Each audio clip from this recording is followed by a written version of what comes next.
మెరిసేదంతా బంగారం కాదు, అలాగే మీరు కొన్న బంగారం కూడా అసలైంది కాకపోవచ్చు. నిజం. బంగారం దుకాణదారులు చెప్పినవని నమ్మేస్తున్నారా, లేక హాల్ మార్క్ ఉందిలే కదా అని ఊరుకుంటున్నారా? అయితే ఒక్కసారి ఆగండి, ఇది చూడండి. ఎందుకంటే మెరిసే ప్రతి బంగారం వ్యవహారం వెనక గోల్మాల్ వ్యవహారం నడుస్తోందని BIS అధికారులు చెబుతున్నారు. క్వాలిటీ మార్క్ లేకపోతే అది తప్పనిసరిగా రిమార్క్గానే గుర్తించాలి.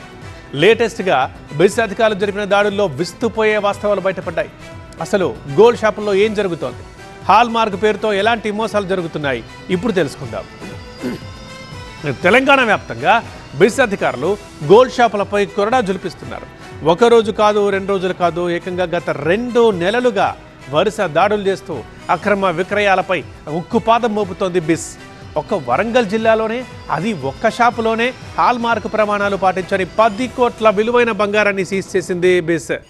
ఇలా ఒక్క షాపులోనే ఇంత మోసం జరుగుతోందంటే మరి రాష్ట్ర వ్యాప్తంగా ఎన్ని కోట్ల వ్యాపారం అక్రమంగా జరుగుతుందో, ఎంతమంది వినియోగదారులు మోసపోయారో ఆలోచించండి. తెలంగాణలోని 13 జిల్లాల్లో కూడా దాడులు చేసింది.